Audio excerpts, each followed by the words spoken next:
Hello and welcome to another evening of frank conversation here on Hard Copy, coming to you from our studios in Abuja.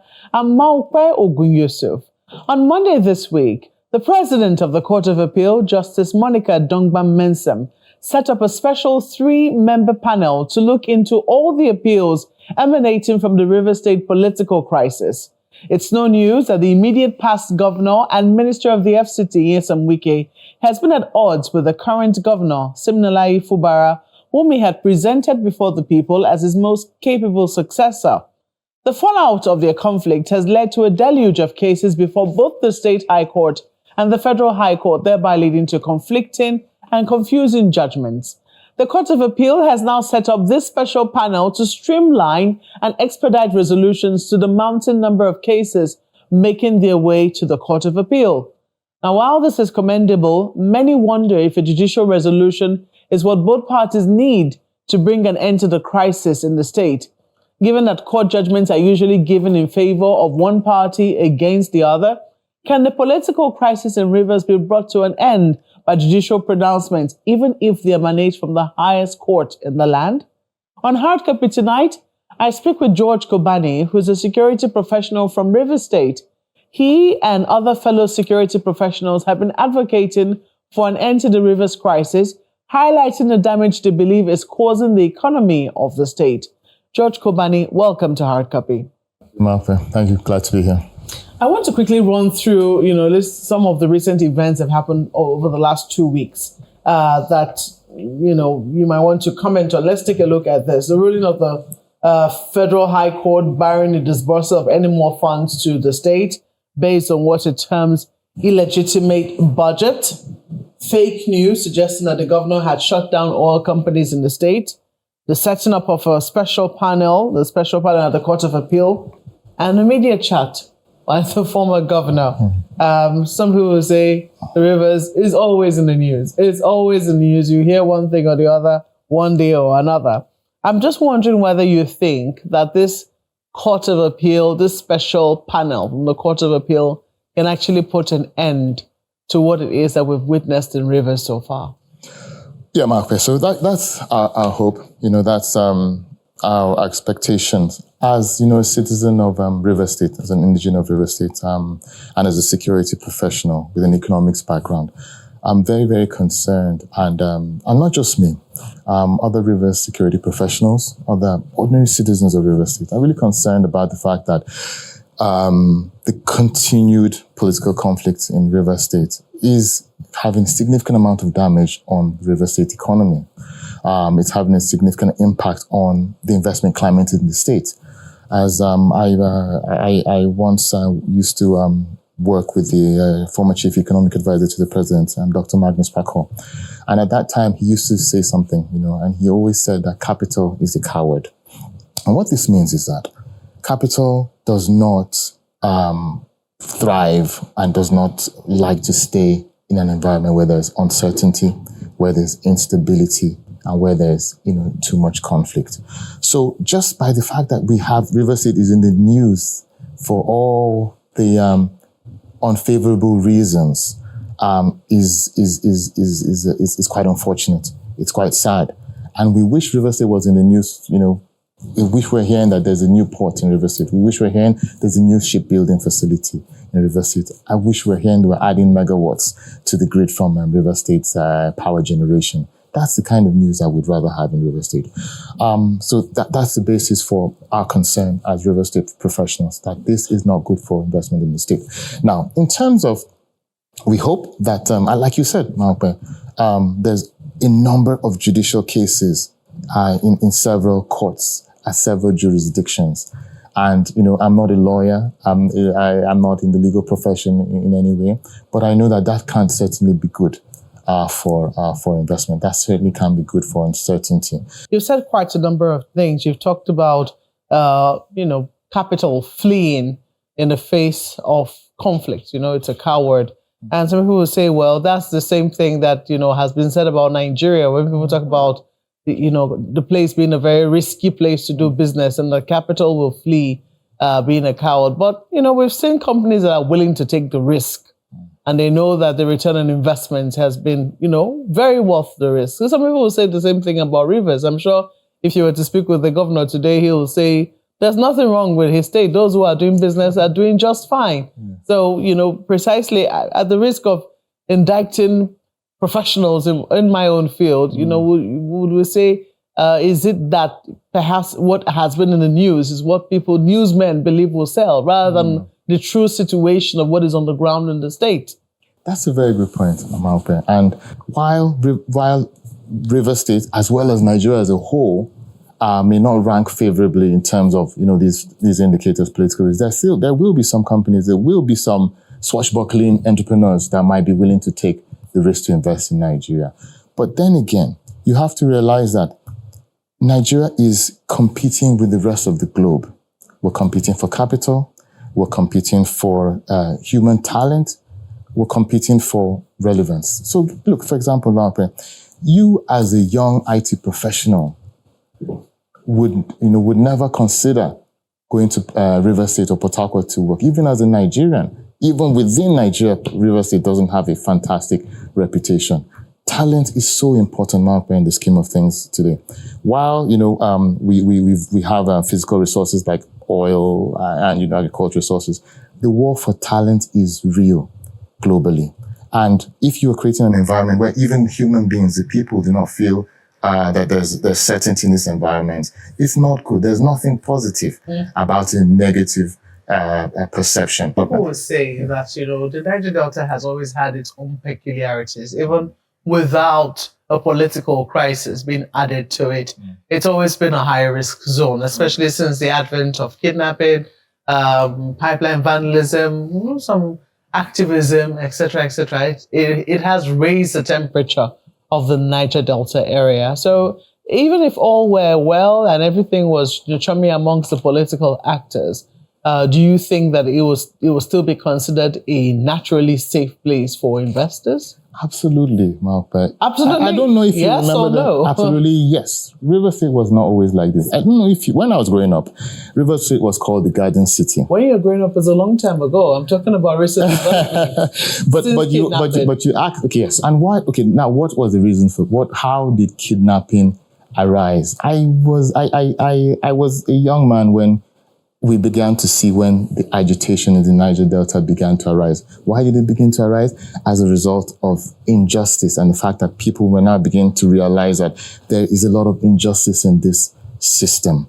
And they now began to take it out on oil companies who were the only visible source of power and investment that they saw.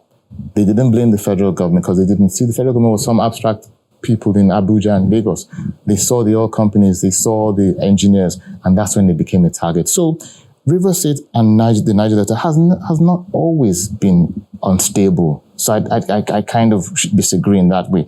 It evolved or devolved as a result of a number of things, including, very, very importantly, a lot of injustice going on in terms of resource control and all that. But that's a very, very big topic for another day. But just to tell you that Port Harcourt once housed a number of large industrial companies like Dunlop, like Michelin, Sab Miller breweries, and all of them are gone. And they're gone not because all of them moved out of Nigeria, but because a lot of them found a safer environment and a more stable environment in places like Lagos, particularly. What I'm saying is that it's not all owing to the political crisis. Absolutely. That, a lot of it, the especially River State has had quite a history in terms of, safety, for, concerns around safety for investment. Okay. That has been, some people will say it's increasing the temperature now, but some people will say this is being played out of proportion. Because if you normally speak with the political actors, even before this political crisis,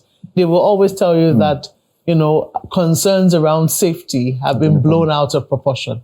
So I'm just wondering, as somebody who has, I'm sure you've been to Port Harcourt or River State in recent times, you will be able to gauge very more professionally and maybe more realistically what the temperature is like. Is it that the media is painting one picture, but on the ground, it's not as bad as it's been painted? Okay. So my friend, I wouldn't say, I'm not in any way demarcating the state to say things are so bad that, people are thriving in River State. There are businesses that are still ongoing in River State, but we can do 10x what we're doing right now, given a stable, a more stable environment. Now, let me just do some comparison between Lagos State and River State. Lagos State, as the largest economy in Nigeria, is a 41 trillion naira economy. River State, which is the second largest, is an 8 trillion naira economy. 5 times. Let that sink in my mouth. There's a reason for that. There's a reason for that. And the reason is Lagos is a better investment destination. Why is Lagos a better investment destination? Because of stability of policy, because of presence of security, because of continuity of government. And these are things that River State needs to begin to bake in, needs to begin to develop before we can become as competitive as Lagos. Because all the factors, Marpe, are similar. It's a port state with access to, the open waters. There's opportunity for agriculture. There's opportunity for maritime. There's fantastic opportunity for even the entertainment and the arts in River State. There was a time, Marpe, I knew that people used to go to Port Harcourt to have a good time. They used to travel from Lagos. It's not that long ago that used to happen. So that's not happening anymore. No, it's not happening anymore because it's now. And let me be clear, River State is not, if you go to Port Harcourt today, it's not a place where you're seeing that there are shootouts or anything ongoing. It's not like that. It's just that there's a sense of despondence, there's a sense of dullness about the whole, because of uncertainty. Yeah, people say that's all over the country. That's a sense of despondence. It's all over the country. I mean, if you were to take a look at the current economic situation, which is prevalent all over the country, you might understand why rivers might be particularly so. I must agree with you that there's a general sense of despondency, but River State particularly so. And I'm not singling it up because it's my state, but I travel extensively between Port Harcourt, between Abuja, which I am at the moment, and between Lagos.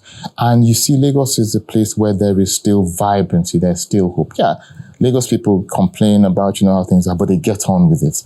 Abuja is a different kind of dynamic, but Port Harcourt, there is a sense of despondency. This is where I'm from. I still have family there. My folks are still there. And I can tell you that sense of despondency has increased in parallel with the increasing political uncertainty. And we need to remove that political uncertainty for us to be able to thrive. So while you're advocating this, and some people say, oh, well, that's a very good advocacy. People, who doesn't want peace? Everyone wants peace.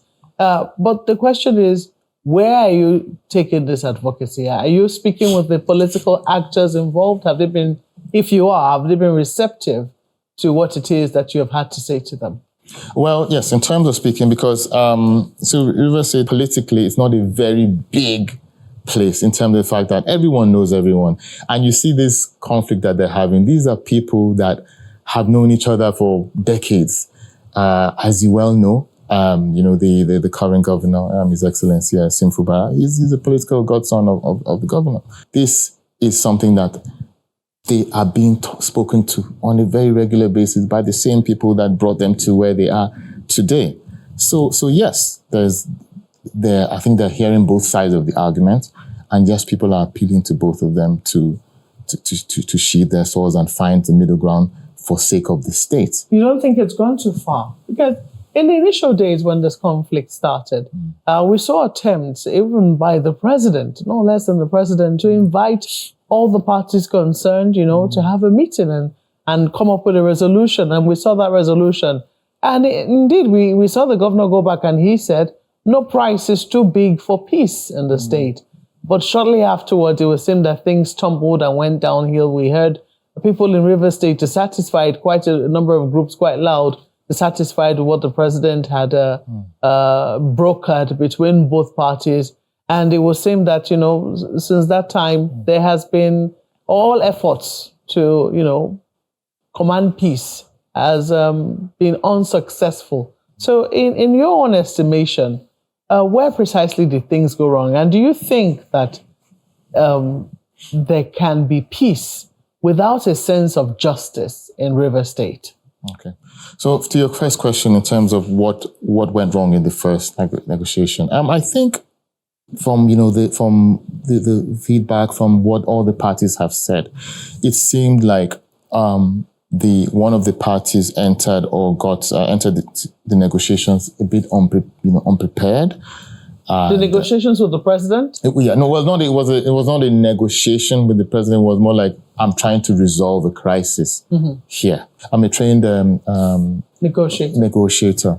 And you see that for a negotiation or for an agreement to be sustainable, both parties have to have met somewhere in the middle ground that makes sense for both people. Do you think the first agreement was not a middle ground negotiation? It didn't seem as it was. What did you disagree with there? There are a number of details about it. And the thing is that if I were very, very specific, I never saw where these things were written down in black and white. So it may be difficult for me to say this wasn't. But it seemed like from the current governor's utterances, it seems as if even after the end of the negotiation, both parties did not stick to the post-negotiation agreements. Like I said, it'll be difficult for me. I'm not a politician, and I'm not a legal professional. So for me to speak about the specifics of it, but it was very clear that it seemed as if there was some dissatisfaction after that negotiation process.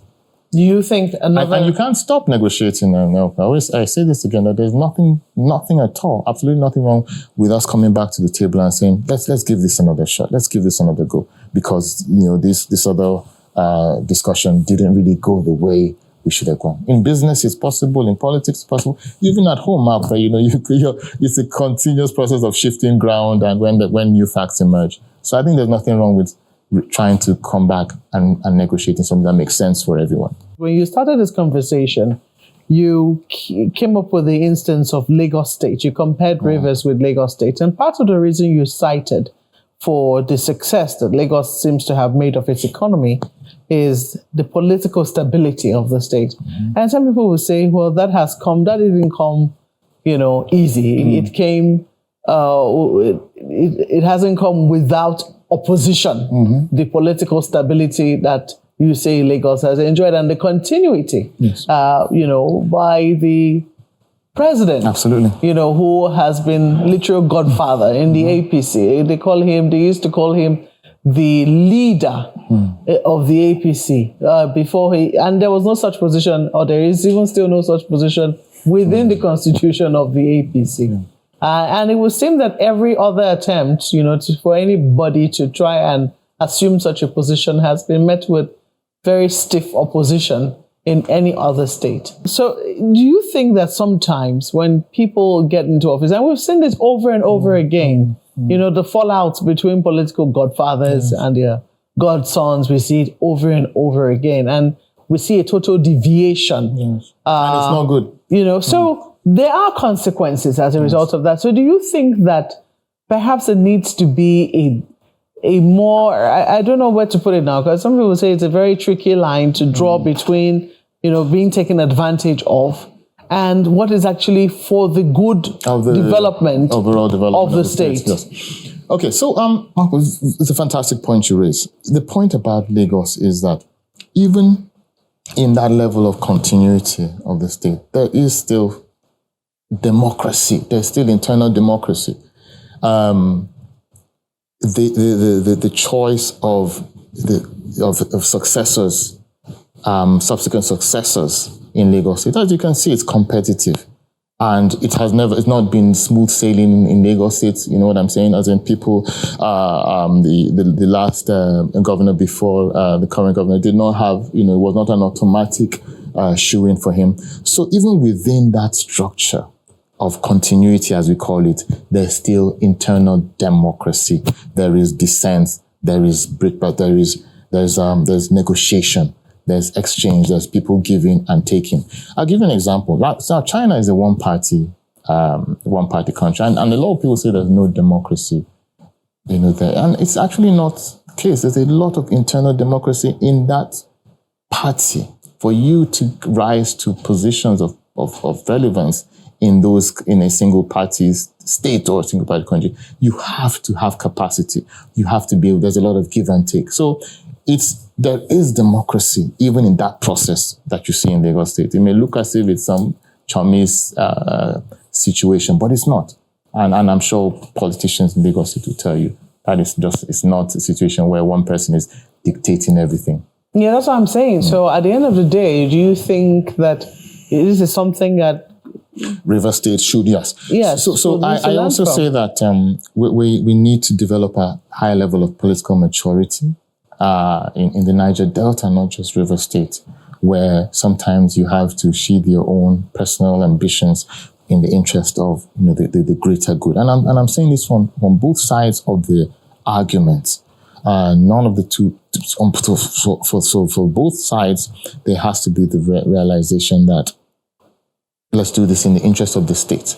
Continuity of policy, continuity of development is important, but then again, there's also the fairness of it. Well, you have suggested before now that President Tinubu might need to wade in again. That's correct? Absolutely. So what I suggest is that there is grounds for further negotiation. I mean, it's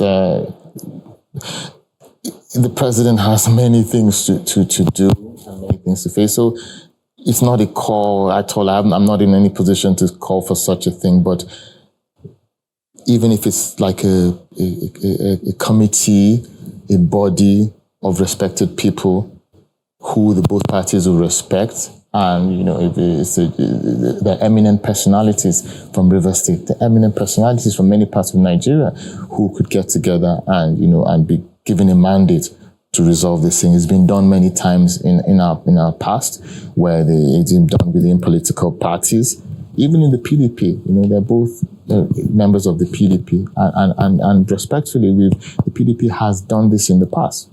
Get a panel to reconcile warring parties within their structure. Even in River State, where the eminent personalities, our fathers, that are still alive, former governors that are still alive in states, senators. But some of them have taken sides already. Yes, and some haven't. So again, so it should be people that are not. I don't say are political, because there's politics in everything, but people whose voices will be respected, who you trust their judgment, who have not failed you in the past in terms of making proper judgment calls when it comes to issues, have even within the good people of River State, there is that opportunity for them to even resolve it in River State. So I wouldn't, honestly say that we must go to the level of calling for the president. Yeah, because I was going to say, some people will say the president in this instance might not be apolitical. I mean, the current minister is serving in his government, and some people will say, how strong do you think the cards he'll hold in the game will be? Well, the president will do what is in the interest of the larger of the country and in the interest of peace in the state. So I think that that's not really something we should really be worried about.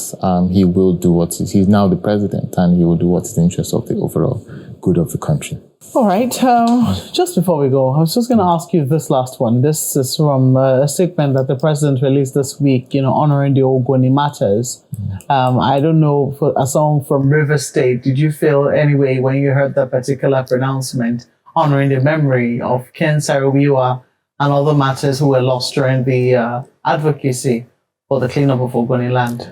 Yes, and it was timely. And we as an Ogoni, my uncle was actually one of the Ogoni 4, the original Ogoni 4 that were killed in the and then Ken Saro-Wiwa and others were executed at the Ogoni 9, and together they make up the Ogoni 13.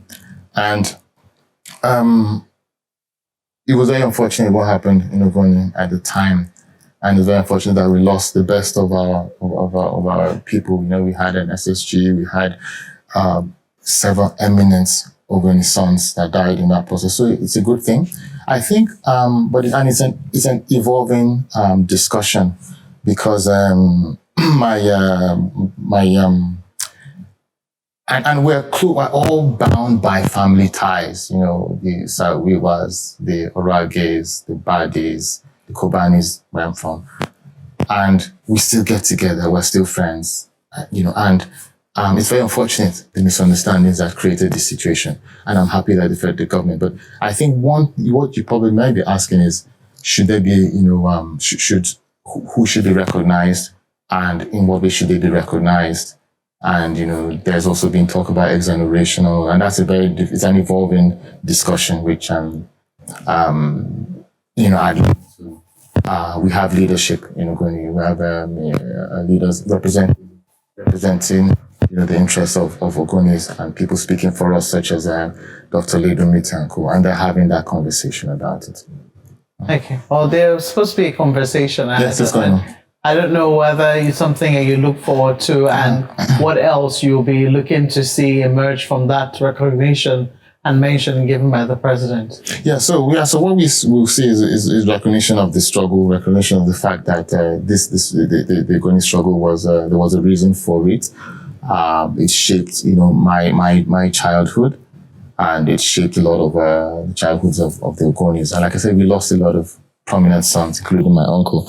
And if it's addressed to the extent that the that the federal government can address it, it will be long in coming and appreciated by all the Ogonis. Oh, George Kobani, thank you so much for coming on the program. Thank you, Martha. It was a pleasure to speak to you and a pleasure to be here. Well, that's the program tonight, but we enjoy reading from you, so please speak with us using the handles showing on your screen. Thank you for watching. I'm Maokwe Ogoni. Good night.